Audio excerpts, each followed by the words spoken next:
नमस्कार दोस्तों, मैं सोनम जैन। आप सभी देख रहे हैं एस टी सोनम चैनल पर। आप सभी का स्वागत है। दोस्तों, आज की कहानी है नई बहू का षड्यंत्र। यदि आप सभी को मेरे द्वारा लिखी गई ये कहानी पसंद आए तो चैनल को सब्सक्राइब कर लीजिएगा और पास में जो बेल आइकन का बटन है उसे प्रेस करना बिल्कुल ना भूलें। उसी से मिलेंगे आप सभी को मेरी आने वाली हर कहानी की नोटिफिकेशन। कहानी पसंद आने पर वीडियो को लाइक जरूर किया कीजिएगा, क्योंकि जब आप करते हैं वीडियो को लाइक तो मुझे मिलती है नई नई कहानियाँ लिखने के लिए प्रेरणा। और कहानी को अपनों के साथ शेयर करना बिल्कुल ना भूलें। तो चलिए कहानी शुरू करते हैं। अरे माँ जी, आप यह क्या कर रही हैं? डॉक्टर ने आपको आराम करने के लिए कहा है। जाइए, आप अपने कमरे में आराम कीजिए, वरना आपकी तबीयत फिर खराब हो जाएगी। कल्पना अपनी सास विनीता जी से कहती। तब विनीता जी ने कहा, साथी वाला घर है और तुम कह रही हो मैं आराम कर लूँ? अरे मेरे छोटे बेटे मानव की शादी है और शादी वाले घर में कितनी तैयारियाँ करनी होती हैं। आराम करने का वक्त कहाँ है मेरे पास? तब कल्पना कहती है, माँ जी, आप इस सब की चिंता मत कीजिए, मैं हूँ ना, मैं सब करूँगी। अरे तू अकेली क्या क्या करेगी? विनीता जी ने कहा, पहले ही 2 बच्चों को संभालना है, ऊपर से घर के काम, अब शादी की तैयारी भी अकेली करेगी। और मुझे क्या हुआ है? डॉक्टर तो बेवकूफ़ है जो मुझे आराम करने के लिए कह रहा है। बेटे की शादी की खबर से ही मैं एकदम तंदुरुस्त हो गई हूँ। तब कल्पना ने कहा, आप इस तरह मानेगी नहीं ना? तब विनीता जी कहती, अब तू कह रही है तो आराम तो करना ही होगा, लेकिन सिर्फ आज का दिन और कर लेती हूँ आराम। कल से मैं अपने बेटे की शादी की पूरी तैयारियां करूंगी। कहते हुए विनीता जी अपने कमरे में चली जाती और कल्पना हंसते हुए अपने काम करने लगी। विनीता जी जब अपने कमरे में जाती तो उनके पति अशोक जी कहते, क्यों बड़ी बहू ने भेज दिया ना? तब विनीता जी ने कहा, हाँ कह रही है माँ जी, आपको आराम की ज़रूरत है। धन हो गई मैं, इतनी अच्छी बहू दी है भगवान ने। बहू कम बेटी है वही मेरी। ऐसी ही मेरी नई बहू आरती भी आ जाए, फिर भगवान से क्या चाहिए? अशोक जी कहते हैं, सच कहा तुमने, कल्पना जैसी बहू पाकर तो हम सभी धन हो गए।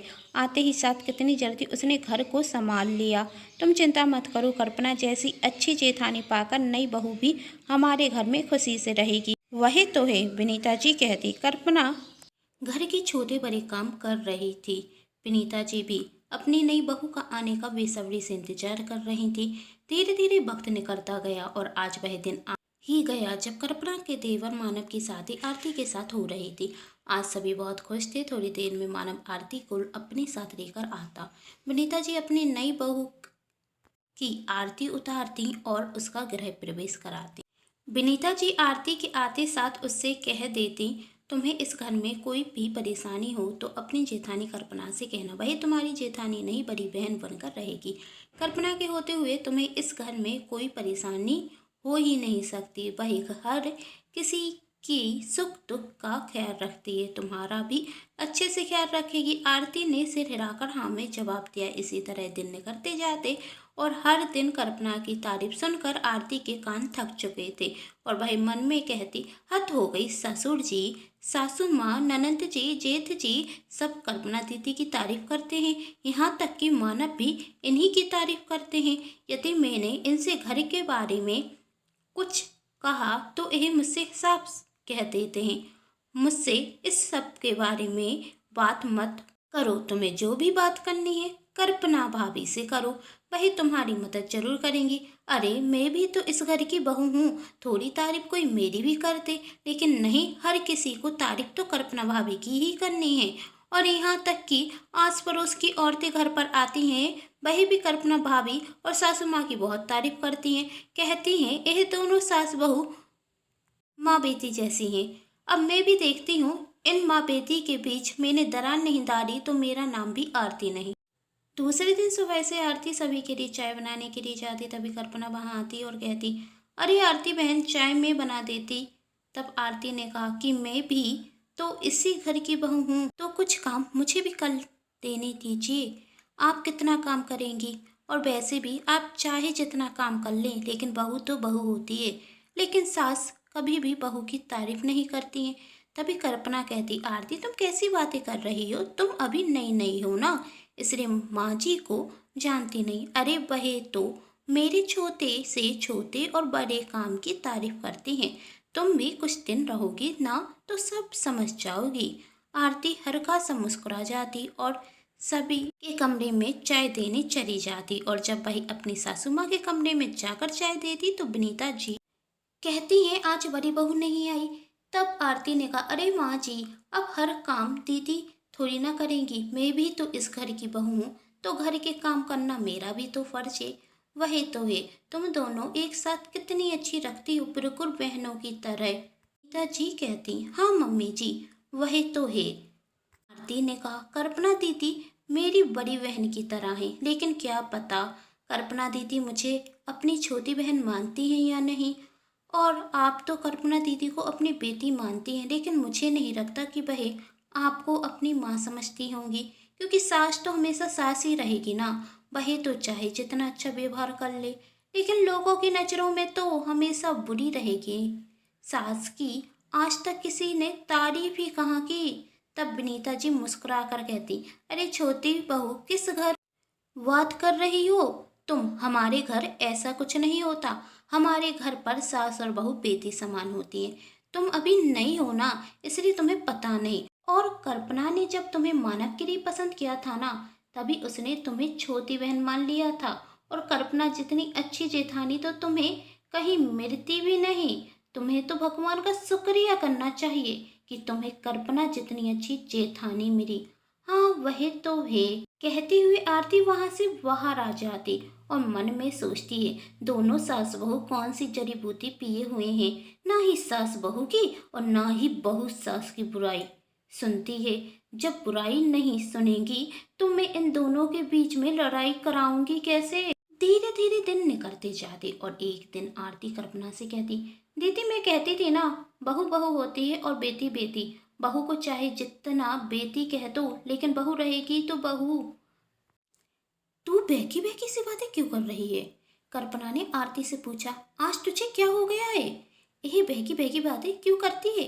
तब आरती कहती, दीदी मैंने तो आपको हमेशा अपनी बड़ी बहन माना है, और आपका अपमान हो यह तो मैं बिल्कुल भी बर्दाश्त नहीं कर सकती। आपके ही कहने पर मैंने सासू माँ को माँ का स्थान दिया, उनकी बेटी बनने की पूरी कोशिश की है, लेकिन आज मुझे समझ में आ गया है कि मैं उनकी बेटी कभी नहीं बन सकती। तब कल्पना कहती, आखिर ऐसा क्या हो गया, तू आज अचानक से ऐसी बातें क्यों कर रही है? और तू तो सासू माँ की बेटी है। दीदी आपको गलतफहमी है। आरती ने कहा, जब आज तक आप उनकी इतनी सेवा करने के बाद बेटी का स्थान नहीं ले सकी, तो मैं कहाँ से रहूंगी? जब आप उनकी बेटी ना बन सकी तो मैं कहाँ से बनूंगी? तब कल्पना कहती, ये पहरियों में बातें करना बंद कर, हुआ क्या साफ साफ बता। आरती मन में सोचती है, अभी मौका है आरती, लगाते आग। आरती ने कहा, देखो तो दीदी, माँ जी घूमने के लिए जा रही हैं, तो किसके साथ? अपनी बेटी और दामाद के साथ। उन्होंने ना ही आपसे कहा और ना ही मुझसे कहा, जा रही हैं अपनी बेटी और दामाद के साथ। ऐसा होता है? माँ जी ने हम दोनों को कभी बेटी माना है, तो हम दोनों को भी साथ में लेकर जाना चाहिए ना। लेकिन जब किसी को ले जाने का मौका मिला तो उन्होंने पहले किसे चुना? ननंद जी को, अपनी बेटी खुशी को। इससे यह तो साबित होता है ना कि हम उनकी बेटी नहीं। तब कल्पना ने हंसते हुए कहा, आरती तू भी छोटी सी बात को कितना बड़ा कर देती है। ऐसी कोई बात नहीं, अगली बार माँ जी मुझे लेकर गई थी, और अब जब मौका मिलेगा तो तुझे लेकर जाएंगी। तब आरती कहती, आप चाहे जितना कहो, लेकिन बहू बहू रहेगी और बेटी बेटी। कल्पना ने आरती की बातों पर ध्यान नहीं दिया और वह अपना काम करने लगती। आरती अपनी सास के कमरे में जाती और कहती, लाइए माँ जी, मैं आपका सामान पैक कराने में मदद कर देती हूँ। तब विनीता जी कहते हैं, मैंने तो बड़ी बहू को बुलाया था, वह कहाँ है? तब आरती ने कहा, वह दीदी तो रसोई में कुछ काम कर रही हैं, इसलिए नहीं आई। सच कहूँ तो उन्हें बुरा लग रहा है कि आप अपनी बेटी को लेकर जा रही हैं। उन्हें नहीं, मन में यह विचार आ रहा होगा कि वैसे तो बहुत बेटी बेटी कहती हैं, लेकिन जब घूमने जाने का मौका मिला तो अपनी बेटी को लेकर जा रही हैं। मुझे नहीं, आपने मुझसे तो पूछा था, लेकिन मैंने आपसे कहा कि ननंद जी को लेकर जाइए। आखिर आप हम दोनों के साथ तो घर में समय बिताती रहती हैं, लेकिन ननंद जी के साथ आपको समय बिताने का मौका कहाँ मिलता है। लेकिन कल्पना दीदी शायद यह बात समझ ना सकी। तब विनीता जी कहती, अरे नई बहू कैसी बातें करती है। मैंने कल्पना से भी पूछा था और उसने यही कहा था, अभी ननंद जी को साथ में लेकर जाइए, फिर छोटी को भी लेकर जाना। उससे रसोई में कोई ज़रूरी काम होगा, इसलिए नहीं आई। तभी कल्पना मिठाई का डिब्बा लेकर आती और कहती, माँ जी यह मिठाई ना दीदी को बहुत पसंद है। खासकर मेरे हाथ की, तो उन्हें दामाद जी और दोनों बच्चों को ज़रूर कराइएगा। तब विनीता जी ने कहा था ना मैंने, नई बहू की कल्पना कोई ज़रूरी काम कर रही होगी। हाँ, वही तो है, आखिर कल्पना दीदी अच्छी बहू और जेठानी दोनों ही हैं।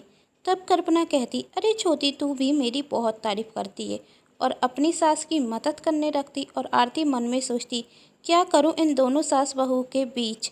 लड़ाई कराने के लिए कितनी कोशिश करती हूँ इन दोनों सास बहू को लड़ाने की, लेकिन कोई असर नहीं होता। सोचते हुए गुस्से में आरती वहाँ से चली जाती और नई कोशिशों में लग जाती। एक दिन आरती को मौका मिल जाता विनीता जी और कल्पना के बीच लड़ाई कराने का। कल्पना विनीता जी की पसंद की भिंडी की सब्जी बनाती और आरती जानबूझकर सिर्फ विनीता जी की सब्जी में नमक ज़्यादा कर देती। और जब विनीता जी सब्जी खाती तो कहती, कल्पना बहू, यही सब्जी तुमने बनाई है। तब कल्पना कहती, जी माँ जी, मैंने बनाई है। क्यों, आपको पसंद नहीं आई। तब विनीता जी ने कहा, नहीं बेटा, वही बात नहीं है, पर सब्जी में तुमने नमक कितना डाल दिया। क्या एक बार नमक डाल कर भूल गई थी कि दूसरी बार भी डाल दिया।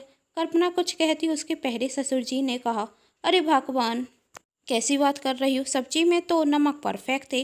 फिर सबने कहा, हाँ नमक तो सही है। तब कल्पना कहती, माँ जी, आपको भिंडी की सब्जी पसंद नहीं आई तो मैं आपके लिए दूसरी सब्जी बना देती हूँ।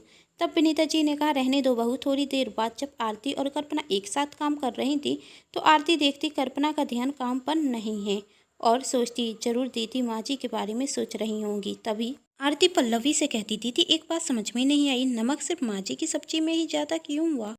जब से माँ जी ननद जी के साथ घूमकर आई हैं तब से बतरी बतरी रख रही हैं, कहीं ननद जी ने हमारे खिलाफ कान तो नहीं भर दिए।